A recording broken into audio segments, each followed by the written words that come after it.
Assalamualaikum warahmatullahi wabarakatuh. Jumpa lagi bersama saya Adi di channel Ngulik Sejarah. Nah, pada video kali ini saya akan kembali lagi membacakan suatu kisah misteri yang kali ini bersumber dari narasumber yang sudah mengirimkan ceritanya kepada kami dan ditulis oleh Mbak Nafila. Yang kali ini masih seputar tentang pesugihan siluman kuda. Nah, bagaimana ceritanya? Daripada kita penasaran, yuk langsung saja kita menuju ke ceritanya. Perhatikan baik-baik, karena ceritanya akan segera saya mulai.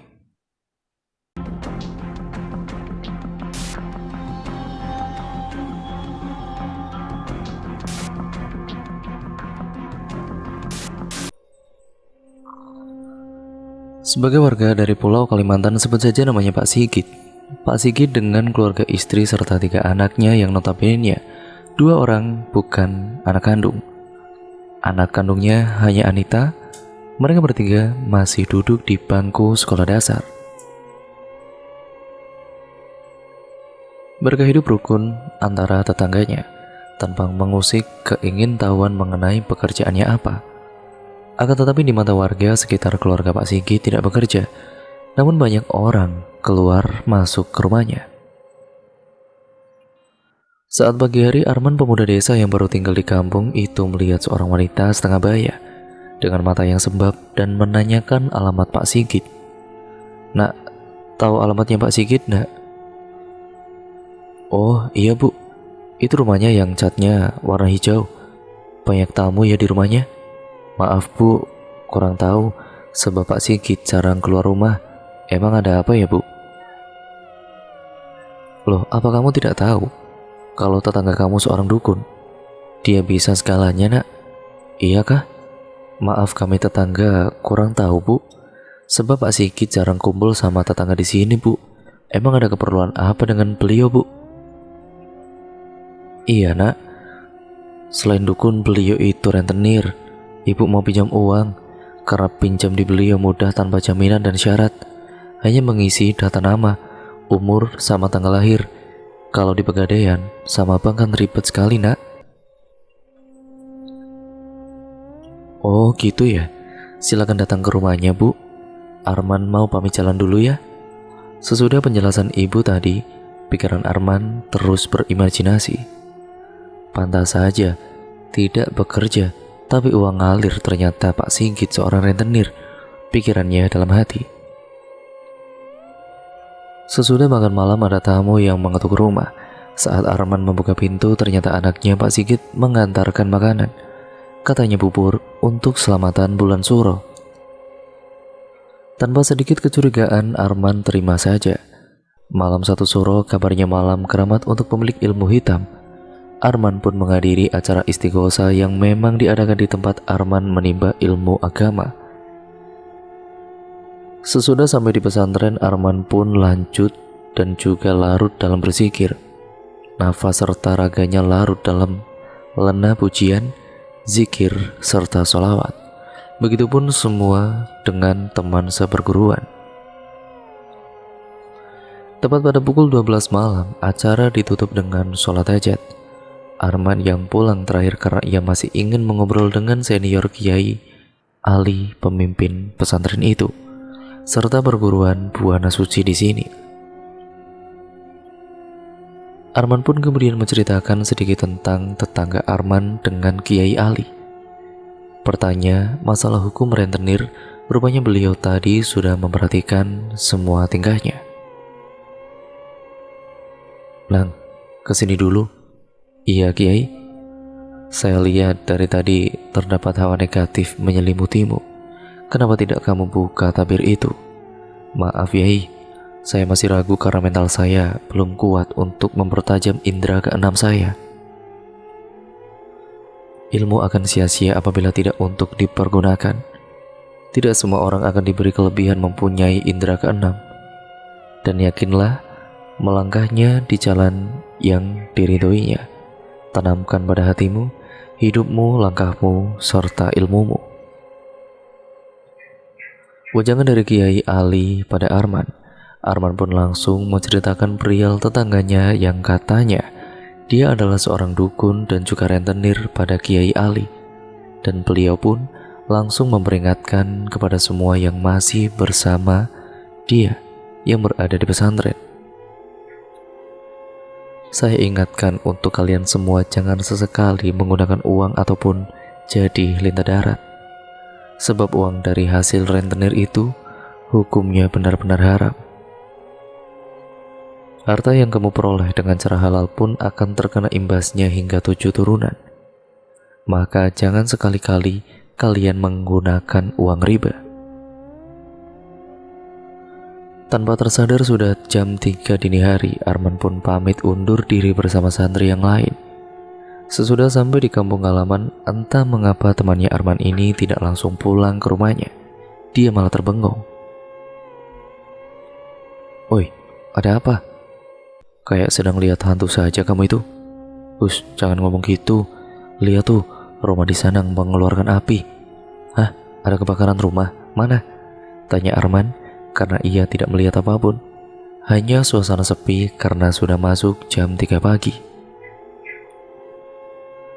Karena dirasa dirinya tidak melihat apapun, ia pun menyuruh temannya untuk pulang karena waktu yang memang sudah sangat larut. Sesudah teman Arman pamit pulang ke rumahnya, Arman pun langsung berjalan kaki menuju ke rumahnya juga. Entah mengapa saat itu bulu kuduknya berdiri serta ada desir angin melewati wajahnya. Cepat-cepat Arman melangkahkan kaki untuk menuju ke rumah. Ketika ingin masuk pagar, ia melihat Pak Sigit bersama istrinya sama-sama menggunakan baju hijau. Arman pun kemudian menganggukkan kepala untuk menyapanya, namun malah dapat senyum yang sangat menyeramkan. Samar-samar Arman melihat mata mereka menyala berwarna merah. Lantas Arman langsung cepat-cepat memutar kunci rumah untuk masuk ke dalamnya. Akan tetapi entah mengapa saat itu jendela kamarnya tiba-tiba terbuka sendiri serta angin yang kencang telah masuk ke kamar. Arman seolah-olah bermimpi tetapi seperti nyata terjadi di hadapannya. Dia merasa ada sosok pria gagah berwajah manusia tetapi bertubuh seekor kuda. Siluman kuda berkepala manusia memasuki kamarnya. Arman yang melihat sosok itu pun berteriak dengan kencang. Akan tetapi tidak ada satupun yang mendengarnya. Sosok iblis itu serasa ingin mencekiknya. Dengan tubuh gemetar hebat, Arman terus membaca doa serta ayat Allah tiada henti. Sampai akhirnya itu iblis itu pun menghilang menjadi asap yang masuk ke rumah Pak Sigit. Nafasnya tersengal-sengal dengan keringat dingin yang membasahi tubuhnya. Malam yang dingin rasanya ingin sekali memejamkan mata, namun Arman sama sekali tidak bisa tertidur. Ia masih ketakutan hingga esok harinya ia menceritakan kejadian tadi malam kepada orang tuanya. Orang tuanya pun hanya menasihati, "Perbanyak zikir dan jangan lupa sholatnya dijaga agar kamu terhindar dari makhluk gaib yang ingin mencelakaimu." Arman pun hanya mengiyakan saja karena ia sendiri tahu itu bukan sosok gaib biasa. Kampung yang ditempati Arman entah kenapa berubah menjadi kampung mistis karena banyaknya warga yang meninggal tidak wajar di sekitar kampung. Kematian tidak wajar tersebut itu, menurut pengakuan warga setempat, Arman sendiri awalnya menganggap itu terlampau berlebihan. Namun ia sempat kaget ketika kedatangan temannya, dan dia juga mengatakan dan bertanya apakah desa ini ada orang yang suka melakukan sebuah ritual. Lalu temannya Arman pun membeberkan bahwa lingkungan sekitar rumahnya ini diselimuti energi aura hitam atau energi negatif. Arman pun berpikir demikian. Jika dihubungkan dengan banyaknya kematian yang tidak wajar, warga pun mulai menduga-duga bahwa di sekitar kampung ada yang melakukan ritual pesugihan. Waktu itu Arman antara percaya dan tidak percaya, sebab kurang lebih setahun ia menjadi warga kampung tersebut ia tidak merasakan apapun. Dan berempat bulan belakangan ini, Arman merasakan tidak begitu enak merasakan suasana keadaan di kampung. Memang Arman ini mempunyai kelebihan yang jarang dimiliki oleh orang lain. Namun ia belum sampai berani untuk melakukannya, walaupun sudah diberi nasihat oleh Pak Kiai Ali. Terlebih, sesekali waktu itu Arman pernah mendengar ringkikan suara siluman kuda. Dan ternyata yang mendengar suara ringkikan kuda itu pun bukan hanya Arman saja, tapi ada beberapa orang tetangganya yang mendengar ringkikan kuda dan bau kotoran kuda, padahal di kampungnya ini tidak ada yang memiliki kuda ataupun memelihara kuda. Semenjak itu, keadaan kampung di setiap malam Senin dan malam Jumat, keadaannya begitu sangat mencekam. Para warga pun sudah banyak yang mencurigai tentang perilaku Pak Sigit dan juga keluarganya. Dari mata batinnya Kiai Ali, Pak Sigit ini penganut pesugihan siluman kuda. Pelaku pesugihan siluman kuda konon harus melakukan suatu ritual, yaitu ritual khusus yang dipandu oleh seseorang yang mengaku sebagai juru kunci. Pada tahap awal, pelaku pesugihan wajib membawa berbagai macam sajen, mulai dari ingkung ayam, secari kain mori, hingga kembang 7 rupa dan kemenyan. Jika perlengkapan dan ubo rampe tersebut terpenuhi, maka si juru kunci baru mau menentukan atau menuntun ritual sesat tersebut. Tidak banyak yang bercerita tentang bagaimana proses perjanjian antara manusia dengan siluman kuda dilakukan. Yang jelas, dari berbagai kabar, seorang pelaku pesugihan siluman kuda wajib melakukan perjanjian dengan Raja Jin di goa di mana ia melakukan ritual. Beberapa orang mengatakan jika seorang yang melakukan pemujaan terhadap jenis siluman ini berkewajiban memberikan nafkah batiniah dengan siluman tersebut. Bahkan beberapa orang mengatakan jika ia telah berhubungan dengan raja siluman tersebut, maka yang ada hanyalah menjadi budaknya. Namun orang awam tidak mengetahui itu semua. Mereka hanya bisa menduga-duga, tidak bisa membuktikan secara nyata. Saat malam Senin, rumah salah satu warga kedatangan siluman itu, tepat tengah malam dengan ditandai oleh suara ringik beberapa ekor kuda yang dibarengi dengan bunyi derap telapak kakinya seperti yang sedang berlari mengitari rumah warga tersebut. Akan tetapi saat diintip keluar, tidak seekor pun yang terlihat. Setelah itu, seluruh penghuni rumah merasakan rumahnya seperti diguncang oleh gempa, bergoyang-goyang seperti akan ambruk saja. Rumah itu milik Mang Junaidi. Beliau sendiri beserta istri dan anaknya lantas mengucap takbir seraya berteriak meminta pertolongan. Sehingga para tetangga sekitar pun yang rata-rata sedang tertidur lelap, akhirnya terbangun seraya keluar rumah untuk menghampiri ke arah datangnya suara lolongan permintaan tolong yang terus-menerus terdengar.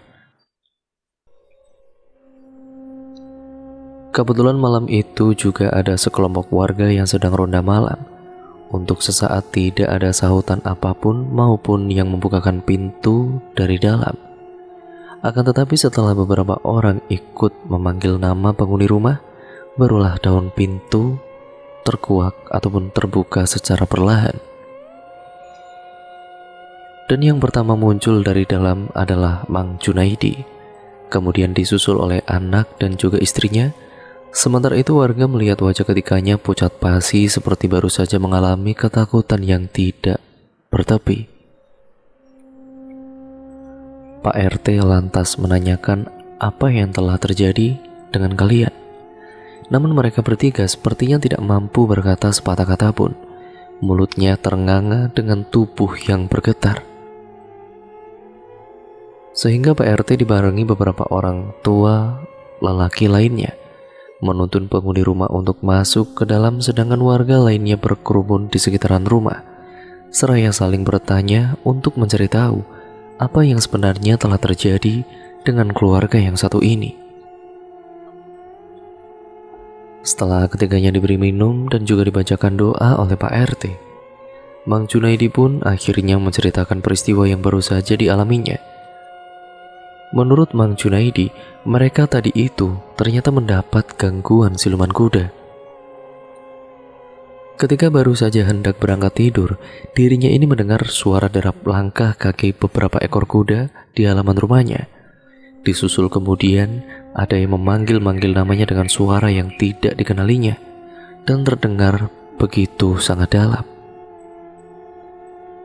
Layaknya suara raksasa yang ditirukan dalam perwujudan ataupun pertunjukan wayang. Tidak hanya dirinya saja yang mendengar suara gaduh di luar itu, anak istrinya pun juga sama demikian. Mereka semua sama-sama mendengar hal serupa. Entah kenapa tiba-tiba Bang Junaidi teringat dengan cerita-cerita tentang siluman pesugihan yang hendak menjemput seseorang untuk dijadikan tumbalnya. Terlebih lagi sore harinya Bang Junaidi baru meminjam uang kepada Pak Sigit. Dugaan warga semakin kuat tentang pesugihan yang dianut oleh Pak Sigit. Karena sebagian warga memang banyak yang meminjam uang kepada Pak Sigit. Kemudian di lain hari, tepat malam Jumat, malam itu Arman mengaji di kamar. Tiba-tiba terdengar suara ibunya yang berteriak dengan sangat histeris. Arman pun langsung lari ke kamar ibunya. Ayahnya pun tidak kalah paniknya juga, sebab adiknya, yaitu adiknya Arman, tiba-tiba kesurupan di depan televisi dengan berteriak histeris dengan mata yang melotot. Arman yang gemetaran dan ketakutan saat itu cepat-cepat menelepon temannya dan juga Kiai Ali. Mereka dalam perjalanan ke sini akan tetapi keadaan ibunya Arman pun tidak kalah mengkhawatirkan. Beliau tiba-tiba mengeluarkan darah kental hitam yang keluar dari hidungnya, telinga, serta mulutnya. Arman yang sangat panik. Segala doa pun dia panjatkan. Sementara keadaan adiknya pun juga semakin tidak terkendali. Tetangganya pun banyak yang berdatangan. Mereka cepat-cepat memegang tubuh adiknya Arman, tetapi 5 orang yang berusaha dengan sekuat tenaga menahan tubuh adiknya Arman, mereka semua tidak mampu. Tendangan serta suara adiknya Arman ini seperti ringgi kuda. Bahkan akan tetapi Allah berkehendak lain. Di situasi yang menegangkan, ibunya Arman saat itu ternyata juga meninggal dunia. Sementara adiknya Arman secepat mungkin ditangani oleh Kiai Ali. Kejadian itu semakin mencekam. Kiai Ali mengatakan pada Arman bahwa ibunya Arman ternyata telah dijadikan tumbal pesugihan siluman kuda dan arwahnya sedang dibawa ke alam siluman. Sementara adiknya Arman sebagai incaran selanjutnya. Saat itu Arman lihat Kiai Ali duduk bersila sambil bersikir ataupun sambil butiran tasbih tidak lepas dari jemarinya. Nah, serta bersikir berkumandang tentunya. Warga yang ada di rumah Arman pun ikut membantu dengan doa-doa yang mereka bacakan. Dan tidak berselang lama kemudian, mereka semua dibuat terkejut karena jasad ibunya Arman tiba-tiba bergerak sendiri. Ketika keheningan tiba, dari luar terdengar letusan seperti ada sesuatu yang meledak. Sontak saja mereka semua keluar rumah dan para tetangga pun semakin banyak yang berdatangan. Dan saat dilihat ternyata rumah Pak Sigit ini terbakar. Dan untungnya api dapat dipadamkan oleh warga sekitar. Arman dan juga Kiai Ali beserta warga sekitar bersamaan pergi ke rumah Pak Sigit untuk mencari tahu apa yang meledak di sana. Salah satu warga pun mendobrak pintu depan dan masuk ke dalam rumah Pak Sigit. Sesudah masuk ke dalam rumah Pak Sigit, seketika bulu kuduk mereka langsung berdiri karena semua serba berwarna hijau. Warga melihat anaknya Pak Sigit menangis dalam kamar, dan rupanya tempat khusus Pak Sigit bersama dengan istrinya untuk memuja siluman kuda itu ternyata yang meledak dan juga terbakar. Akibatnya Pak Sigit bersama istrinya pun tewas dengan tubuh terbakar, hangus dililit oleh sengatan listrik. Lantas mereka semua mencari tahu sumber ledakan itu. Akan tetapi hampir 1 jam mencari, mereka ini tidak menemukan sumber suara ledakan tersebut. Nah, kata Kiai Ali, Pak Sigit bersama dengan istrinya melakukan jalan yang benar-benar sesat, yaitu telah bersekutu dengan siluman kuda dan tumbal pesugihan siluman kuda akan mengambil nyawa warga yang sama dengan hari kelahiran weton anaknya sebagai pengganti tumbal dari anaknya ini. Ternyata tanggal kelahiran ibunya Arman sama dengan anaknya Pak Sigit. Warga pun akhirnya tahu kebenaran aslinya. Dan akhirnya genap 7 hari wafatnya almarhumah ibunya Arman, Pak Sigit dengan istrinya, akan tetapi pihak keluarga Pak Sigit tidak mengadakan acara tahlilan. Tepat pada tengah malam hari, Arman melihat sosok ibunya yang melambaikan tangan seolah sedang berpamitan kepadanya. Arman berusaha untuk memanggil ibunya, namun sosok ibunya ini semakin menjauh dan bersamaan dengan itu, Arman melihat jendela luar tepat ke arah rumah Pak Sigit. Tidak berselang lama, terdengar suara ringgi kuda dan ada sinar keluar melesat keluar. Rumah yang dihuni oleh Pak Sigit pun terbakar habis, tidak tersisa. Anak-anaknya pun sekarang diasuh oleh Pak Kiai Ali di pesantren agar tidak mengikuti jejak dari orang tuanya. Nah, cerita pun akhirnya berakhir sampai di sini ya teman-teman. Terima kasih untuk kalian semua yang sudah menyimak cerita narasumber yang pada kali ini saya bacakan. Dan untuk kalian yang mempunyai cerita horor ataupun kisah-kisah misterius lainnya, bisa kalian kirimkan ke email kami yang ada di kolom deskripsi ya teman-teman. Nantinya akan ditulis oleh Mbak Nafila dan juga nantinya akan saya bacakan ataupun saya bawakan di channel ini. Sekian dan terima kasih ya teman-teman. Baik buruknya apapun yang terkandung pada cerita yang pada kali ini, semoga kalian itu bisa mengambil sisi positifnya dan juga membuang sisi negatifnya. Jadikan itu sebagai pembelajaran untuk kita semua, agar kita menjadi manusia yang jauh lebih baik lagi. Dan intinya pokoknya jangan sampai kita terjerumus ke lembah pesugihan ataupun ritual-ritual yang menyembah setan seperti ini. Karena ya mungkin kita akan mendapatkan apa yang kita mau secara singkat, namun ada akibat yang benar-benar sangat pedih nantinya setelah kalian melakukan itu, dan kalian pun akan terlena. Dan nantinya di akhirnya kalian juga akan merasakan hal yang sama seperti halnya pelaku pesugihan yang lainnya. Hanya derita yang akan kalian dapatkan.